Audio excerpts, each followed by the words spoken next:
నమస్తే welcome to TTV news ముందుగా headlines పత్తి రైతుకు 20,000 అందించేలా చర్యలు టీడీపీ విస్తృత స్థాయి సమావేశంలో ముఖ్యమంత్రి చంద్రబాబు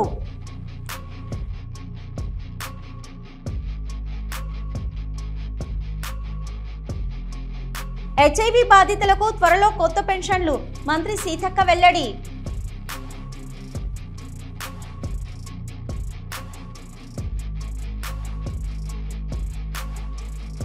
సంగారెడ్డి జిల్లాలో భారీ అగ్ని ప్రమాదం పాసమైలారంలోని సిగాచి రసాయన పరిశ్రమలో రియాక్టర్ల పేలుడు భారీగా ఎగిసిపడుతున్న మంటలు ఇంద్రకీలాద్రి అమ్మవారి ఆలయంలో ఘనంగా ప్రారంభమైన తెలంగాణ బోనాలు తెలంగాణ నుండి బోనాలు సమర్పించిన హైదరాబాద్ ఉమ్మడి దేవాలయ ఉత్సవ కమిటీ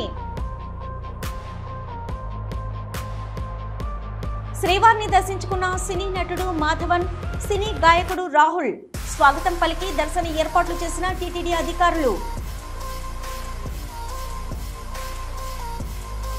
హైదరాబాదు సున్నం చెరువులో హైడ్రా కూల్చివేతలను ప్లాట్ ఓనర్స్ అడ్డుకున్నారు. జేసీబీలకు అడ్డుపడడంతో వారిని పోలీసులు అదుపులోకి తీసుకున్నారు.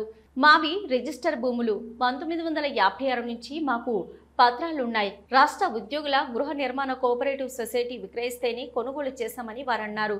శర్లింగంపల్లి మండల్ గుట్టల బేగంపేట సర్వే నెంబర్ 12, 13 మొత్తం 23 ఎకరాల లేఅవుట్ 230 ప్లాట్ ఓనర్స్ ఉన్నాం. ప్రతి ఏడాది జిహెచ్ఎంసీకి పన్ను కడుతున్నాం. మరి హైడ్రా ఏ విధంగా మా భూములు లాక్కుంటుంది? మాకు ఒక నోటీస్ కూడా లేదు. ఇక కోర్టులో పోరాడుతున్న వారిని మాత్రం ఇబ్బందులు పెడుతున్నారు. 2021లో గ్రీన్ ట్రిబ్యునల్కి ప్రభుత్వమే ఇది 15 ఎకరాలు సున్నం చెరువు అని రిపోర్ట్ ఇచ్చారు. చెరువు అల్లాపూరు బాలానగర్లో ఉండగా శేర్లింగంపల్లిలో ఉన్నట్టు చూపిస్తున్నారని అన్నారు. ట్రిబ్యునల్కి ఇచ్చింది GO number 163 of 2021 special secretary of government Telangana irrigation and commercial area developments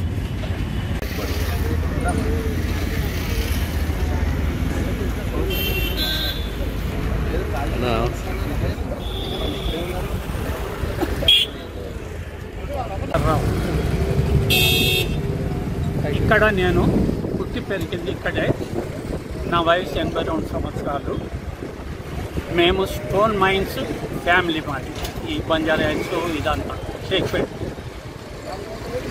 32 సంవత్సరాల క్రితము సిఎట్ కాలనీ నుంచి, దాని full form national institute of small industries extension training SIET, దానికి రావుల సాంబశివరావు ఇచ్చినారు ఎంప్లాయీస్ గురించి. Survey number 12 and 13, 12A and 13. అప్పుడు భాగ్యనగర్ అర్బన్ డెవలప్మెంట్ అథారిటీ నుంచి layout చేసి పర్మిషన్ ఇచ్చినారు. చైర్మన్ గారు లేఅవుట్ చేసి రోడ్లు గిట్టాన్ని మొదలు పెట్టుకొని వర్క్ ఆర్డర్ ఇచ్చినారు. మొత్తం ఈ రోడ్లన్నీ, ఈ ఫేస్ లేదు ఇక్కడ, రోడ్లన్నీ తయారైనాయి. ఏదో ఫైనాన్షియల్ ప్రాబ్లం వల్ల మధ్యలో ఆగిపోయింది. 22 ఎకరాల అబౌట్ 18 గుంటలు మొత్తం. సరే, దాని తర్వాత ఈ ఎఫ్టీఎల్ అనే ప్రసక్తి లేదు. అప్పటి నుంచి కూడా ఇంతవరకు ఈరోజు వరకు చెంబడు నీళ్లు కూడా ఇక్కడ నిలబడ్డ స్టాగ్నెంట్ అయ్యి చెరువు నుంచి మా దగ్గరకు వచ్చింది లేదు, ఎఫ్టీఎల్లో రాలేదు. కాబట్టి గవర్నమెంట్ మాకు అన్ని పర్మిషన్లు ఇచ్చింది. గవర్నమెంట్ మాకు ఇల్లు కట్టుకోనికే, ట్యాక్స్ తీసుకొనికే అన్ని చేసింది. 2014లో జరిగిన నాటకం. ఇరిగేషన్ డిపార్ట్మెంట్ వాళ్ళు దీన్ని కొండ హై లెవెల్ నుంచి కూడా దీన్ని ఎఫ్టీఎల్లో పెట్టినారు. కాకినాడ పెద్దాపురం మరిడమ్మ జాతరలో గంజాయి బ్యాచ్ హల్చల్ చేసింది. అశ్లీల నృత్యాలతో రెచ్చిపోయారు యువకులు. గంజాయి మద్యం మత్తులో ఒకరిపై ఒకరు దాడి చేసుకున్నారు. ఇటుక బ్లేడ్లతో విచక్షణ రహితంగా రక్తమోడేలా చావు బాదుకున్నారు యువకులు. పరిస్థితిని అదుపు చేసిన పోలీసులు గంజాయి బ్యాచ్ పై కేసులు నమోదు చేశారు.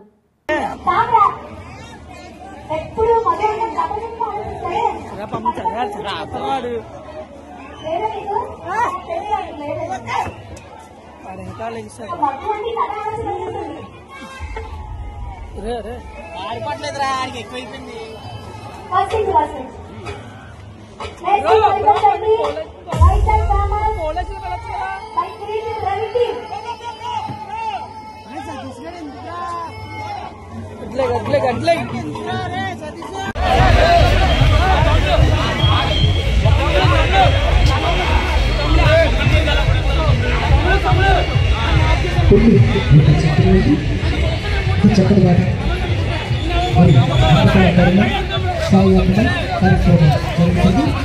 మరి నేను ఎక్కడికి వెళ్ళినా సరే మాకు పోలీసుల వారు కూడా ఎంతో పెద్ద మరి Khammam railway GRP SI Rana Pratap భార్య రాజేశ్వరి 34 సంవత్సరాలు పురుగుల మందు తాగి చికిత్స పొందుతూ మృతి చెందింది.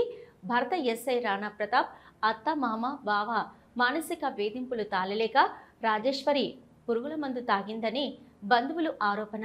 కొంతకాలంగా భర్త రాణా ప్రతాప్ భార్య రాజేశ్వరి మధ్య మనస్పర్ధలొచ్చాయి.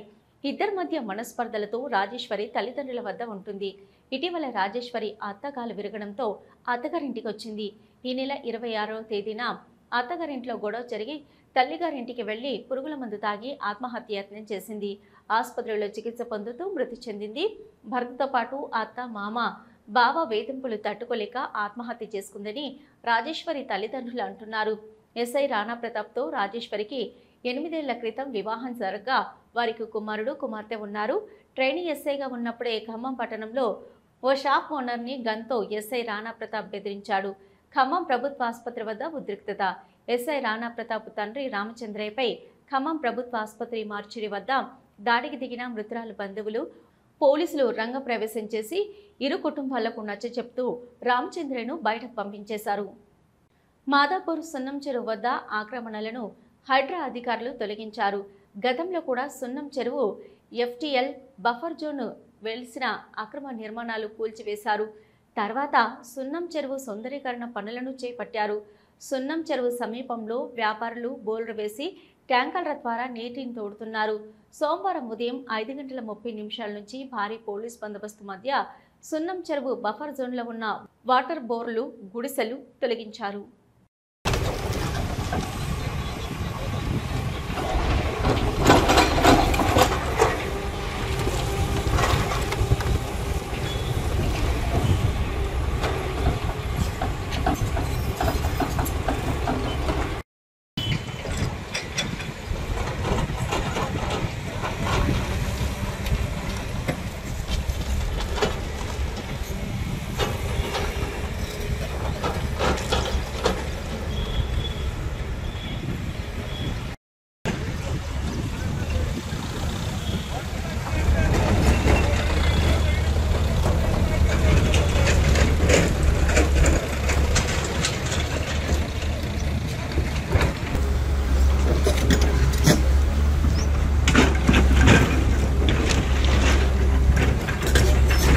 హైదరాబాద్ సున్నం చెరువు దగ్గర జరుగుతున్న హైడ్రా కూల్చివేతలను శేర్లింగంపల్లి ఎమ్మెల్యే అరికెపూడి గాంధీ అడ్డుకున్నారు. హైడ్రా అధికారులపై ఆగ్రహం వ్యక్తం చేశారు. సున్నం చెరువులో కూల్చివేతలను వెంటనే ఆపేయాలని హైడ్రాను ఆదేశించారు.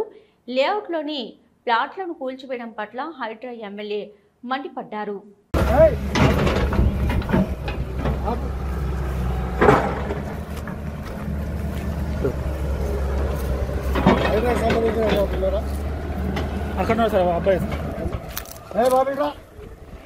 రావాలా, ఇటు పక్క నీళ్ళు అటు పోవాలా, ఫ్లో అనేది ఆపకూడదనే ఉద్దేశంతో ఇన్కమింగ్ నవభారత్ నగర్, మాదాపూర్, కాకతీయ హిల్స్, అటు Kukatpally, Jubilee hills out flow అంతా కూడా సున్నం చెరువులోకి వస్తుంది.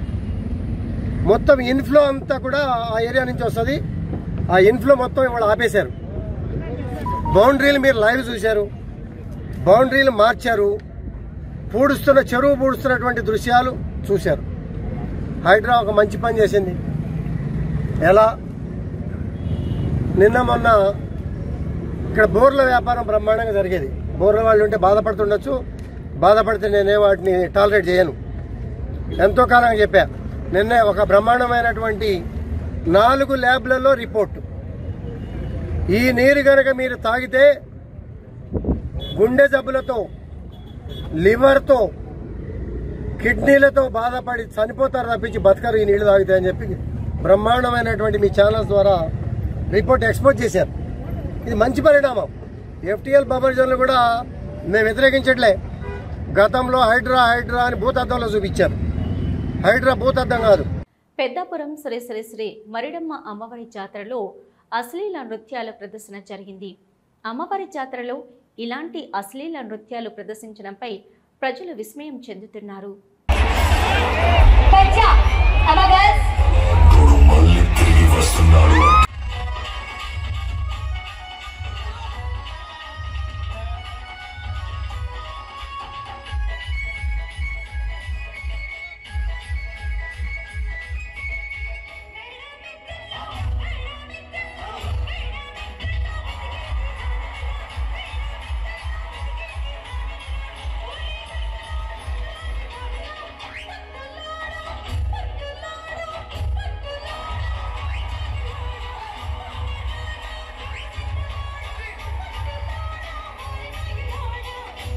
అన్నదాత సుఖీభవ పథకం కింద రైతులకు 20,000 రూపాయలు అందించే కార్యక్రమంలో సీఎం చంద్రబాబు కీలక వ్యాఖ్యలు చేశారు. వచ్చే నెల కేంద్ర ప్రభుత్వం పీఎం కిసాన్ డబ్బులు జమ చేస్తుంది. అది వచ్చిన మనం కూడా అన్నదాత సుఖీభవ పథకం డబ్బులు జమ చేస్తాం. కేంద్రం 3 విడతల్లో అందించే సమయంలో మన పథకం డబ్బులు కూడా అందిస్తాం. ప్రతి రైతుకు 20,000 రూపాయలు అందేలా చర్యలు తీసుకుంటున్నామని టీడీపీ విస్తృత స్థాయి సమావేశంలో చంద్రబాబు తెలిపారు. రాష్ట్రంలోని HIV బాధితులకు త్వరలో కొత్త పెన్షన్లు మంజూరు చేస్తామని మంత్రి సీతక్క తెలిపారు. 13,000కు పైగా దరఖాస్తులు పెండింగ్లో ఉన్నాయని, వాటిని పరిశీలించి ఆర్థిక శాఖకు పంపుతామని, ఆమోదం లభించగానే పెన్షన్లు మంజూరు చేస్తామన్నారు.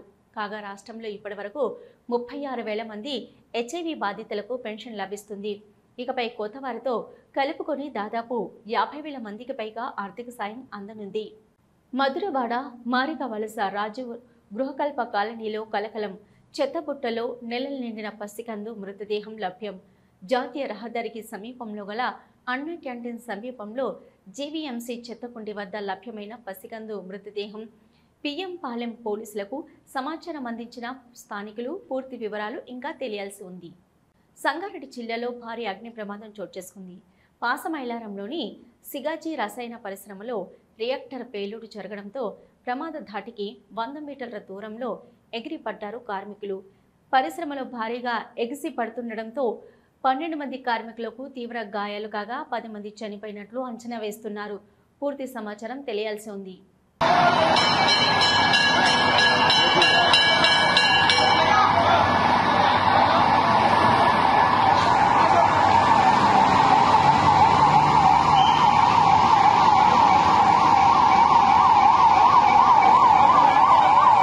తిర్చానూరు వద్ద గుర్తు తెలియని దుండగులు కొద్ది రోజుల క్రితం ధ్వంసం చేసిన ఆది వారాహి అమ్మవారి ఆలయాన్ని బీసీవై అధ్యక్షులు బోడి రామచంద్ర యాదవ్ సోమవారం ఉదయం పరిశీలించారు.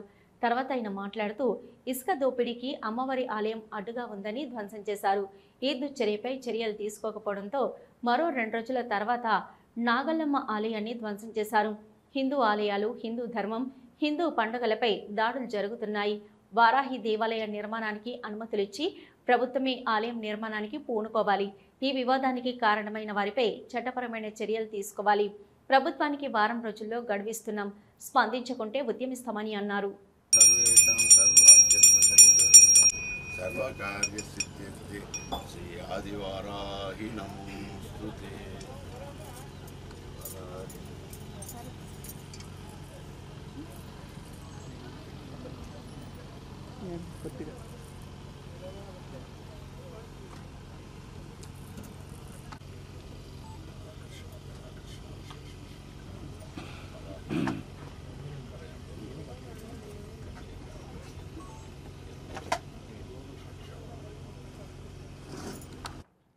నేను అదే అన్నానన్నా, రాష్ట్రంలో గత 2019 నుండి 24 వరకు ఒక రకమైన అరాచక పరిపాలన కొనసాగింది.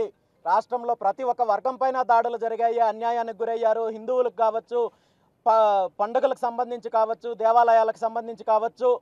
ఆ అరాచకాన్ని భరించలేకే రాష్ట్ర ప్రజలు కూటమి ప్రభుత్వానికి అధికారంకి ఇస్తే వీళ్ళు ఇంకొక అడుగు ముందుకు వేసి వీళ్ళ అవినీతికి ఎక్కడెక్కడ ఏమేమి అడ్డం వస్తే వాటన్నిటినీ కూడా విధ్వంసం చేసుకుంటూ వెళ్ళే కార్యక్రమం చేస్తున్నారు.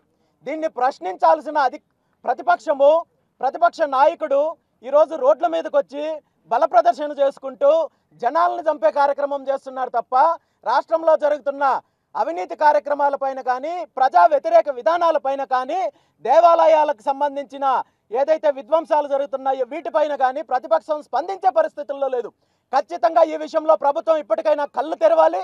ఖచ్చితంగా జరిగిన తప్పులను సవరించుకోవాలి. ఎవరైతే తప్పు చేశారో వాళ్ళ మీద చర్యలు తీసుకోవాలి. మళ్ళీ ఇలాంటి తప్పులు జరగకుండా పునరావృతం కాకుండా ప్రభుత్వం చర్యలు తీసుకోవాలి. ఖచ్చితంగా తీసుకున్నట్లయితే దీని మీద పోరాటం చేద్దాం. ఇంద్రకీలాద్రి అమ్మవారి ఆలయంలో ఘనంగా ప్రారంభమైన తెలంగాణ బోనాలు. తెలంగాణ నుంచి బోనాలు సమర్పిస్తున్న హైదరాబాద్ ఉమ్మడి దేవాలయాల ఉత్సవ కమిటీ 500 మంది కళాకారులతో మేళతాళాల నడుమ మంగళ వాయిద్యాలతో ప్రారంభమైన బోనాలు. ప్రతి ఏడాది ఆషాఢ మాసంలో మొదటి బోనం దుర్గమ్మకు సమర్పించడం ఆనవాయితీ. ఇరు రాష్ట్రాల ప్రజలు సుభిక్షంగా ఉండేందుకు బోనాలు సమర్పించేందుకు తెలంగాణ నుండి వచ్చిన భక్తులకు ప్రత్యేక ఏర్పాట్లు చేసిన దుర్గగుడి అధికారులు.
సోమవారం ఉదయం శ్రీవారి దర్శనార్థం తిరుమల విచ్చేసిన సినీ నటుడు మాధవన్ను సినీ గాయకుడు రాహుల్కి టీటీడీ అధికారులు స్వాగతం పలికి దర్శన ఏర్పాట్లు చేశారు.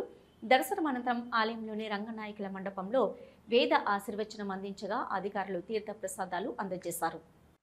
ఇవి ఇప్పటివరకున్న అప్డేట్స్. చూస్తూనే ఉండండి న్యూస్.